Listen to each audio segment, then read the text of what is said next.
got a call from Billy. He's in trouble now. What do you want from me? I want you to be a cop again. You gotta do something. Axel, if you damage any city property... You're in a snowplow? Yeah, we in a damn snowplow. What's the problem? A lot of blind spots in the snowplow. I'm on an undercover mission with Axel Foley. You're pissing off a lot of people. That means we're getting close. Y'all safe? Everybody safe? There's no seatbelt in the middle. What the hell with the seatbelt? We're on the edge.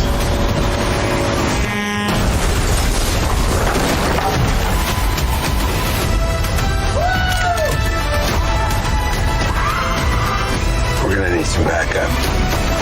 Whoa! What are you doing? Getting us some backup. God, I missed you, Axel.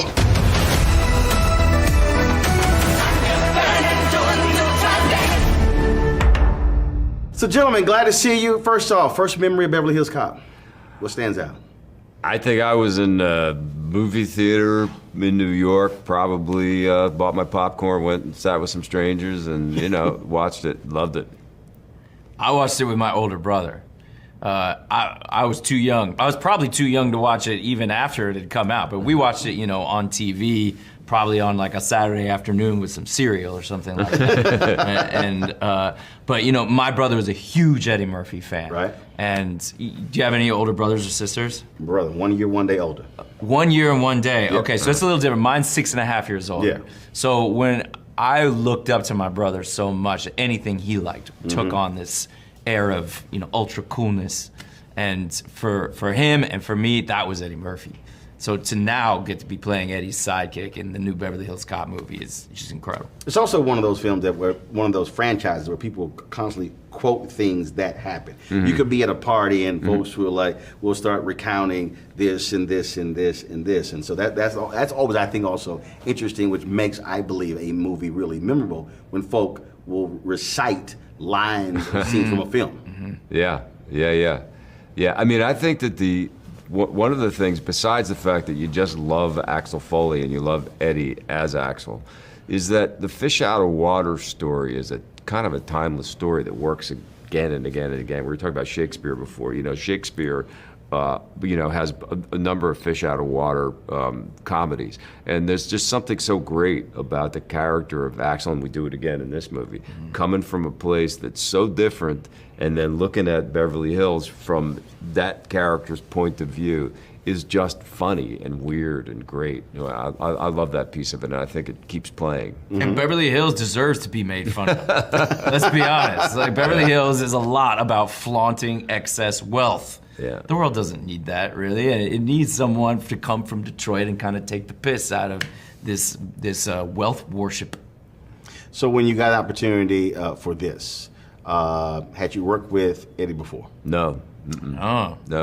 I always wanted to, of And course. so for you, it's kind of like, all right, let's do this. Yeah. I mean, for me, it was kind of like, how is that possible that all these years paths have never crossed? You know, as you know, I've famously worked with a lot of people. Yeah, you are the king of the six degrees of separation. Right. So he was a first. Yes, for it you. was the first time, and certainly a bucket list gig. You know. He is now people who play 6 Degrees of Kevin Bacon are going to use Eddie Murphy all the time. Because he's also worked with a hell of a lot of people. He's worked with a lot of people. He's going to be the first step in a lot of those games. Yes, that's true. On set, in terms of, here you're dealing with one of the funniest people in history. He doesn't try to be funny, though, you know? It's not like... But did you try to make him laugh? Oh, nah, not really. If you try to make him laugh, that's not the way to make Eddie laugh. In my experience. Like, he'll laugh if you just tell him a real story from your real life. He'll find the humor in it. Got it. For you, in terms of playing, you know, not so nice of a guy. That's the understatement. Not the same as your character out of Boston, though. Right. No, he's a different kind of bad guy. Yeah. Listen, I mean, I mean, that's a pretty good example. I mean, people who are have questionable moral values. Sometimes I like to go there. You know, I don't know why I find myself in that situation, but to me, it's really about making them different. And if you look at those two guys, they're really cut from a different cloth. So that's what's fun for me. And of course, you're a different character, good guy here. But I was cracking up. So the helicopter scene. Yeah, he's a good guy. He's a terrible helicopter pilot. Right. So how hard was it not to just crack up when he kept cussing you out because of your flying? Such a great scene. Oh my God, I loved it. It was so fun to see again. Thanks, man. Thank you. Yeah. Let me just, I'm sorry to interrupt you. Please go. My wife was just screaming. She's like, oh, she's a very vocal. She watched a movie last night with the crowd. So that was her. That was her. She's like, oh my God. Yeah. Oh. All through the helicopter. She's like, honey, all right, goodbye. Well, that's because that helicopter really did that. It wasn't me really flying it, but they had a real guy, or this incredible stunt helicopter pilot that really did do that stuff, falling off the building and coming really close to the street and coming really close to the bus. Like nowadays in a lot of action movies, it's all just CGI. It's all visual, digital effects. It's fake. Right. But this was a real helicopter doing these real things. They just photographed, and I think you can still feel that realness. You really can. Yeah, well, that was again. You saw the interaction. Again, I'm just sitting here going, I'm like, I know, because how he was just cussing you out through the whole deal, and you like, please shut up. Yeah. It was funny. It's really funny. Last point for both of you. I always ask this a question of book authors. Your wow moment making this movie. Just that one thing where even you went, oh, wow. I'll tell you, it relates to the helicopter. Of all the things that I've done and been thrown into, all kinds of, crazy situations, physical, whatever, on movies, the thing I've never done is they have these cars where I'm driving, but I have no control over the car because the driver's on the roof of the car with controls that actually operate the car, and swinging through a bunch of stunt drivers and these guys in the helicopter rig next to it. And they said to me right before we said action, somebody said, just hang on, because this is going to be a little disconcerting. And let me tell you, it was fun as shit. I mean, I was just like, this is so fun. I love what I do for a living. It was great. Shooting at these guys, and it was funny. That was a crazy day. Yeah, it was. Shutting down Wilshire Boulevard, Yeah. and we're in this hydraulic helicopter rig. It felt like someone had built like a Disneyland theme park ride just for us, just for the day. Yeah. All right. Well, certainly I hope folks enjoy it. I appreciate it. Thanks a lot. Thank you. Cheers. All Good morning, everybody. It's another beautiful day here in Beverly Hills. What the hell was that? Let me guess. Foley. Did you say Foley? Foley! We stole a helicopter! I didn't realize that you couldn't really fly a helicopter. Otherwise, I would have came up with a different idea. I told you it was a bad idea. He shot my rotor off!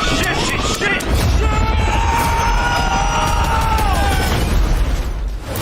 This is very embarrassing. Part of me rather get locked up than get put in this little Fisher-Price looking squad car. Y'all are the Lego cops. Jane. Hey, this is your father. Before you hang up, I'm in town. I've been arrested. Hello? You sure y'all paying y'all's bills? Because this phone don't work. This isn't my first time in Beverly Hills. Yeah, I saw that. 84, 87, and then 94. But this place has changed a bit. What brings you back to 90210? I got a call from Billy. He's in trouble now. What do you want from me? I want you to be a cop again. You gotta do something. Axel, if you damage any city property, You're in a snowplow? Yeah, we in a damn snowplow. What's the problem? A lot of blind spots in the snowplow. I'm on an undercover mission with Axel Foley. You're pissing off a lot of people. That means we getting close. Y'all safe? Everybody safe? There's no seatbelt in the middle. The hell with the seatbelt? We on the edge.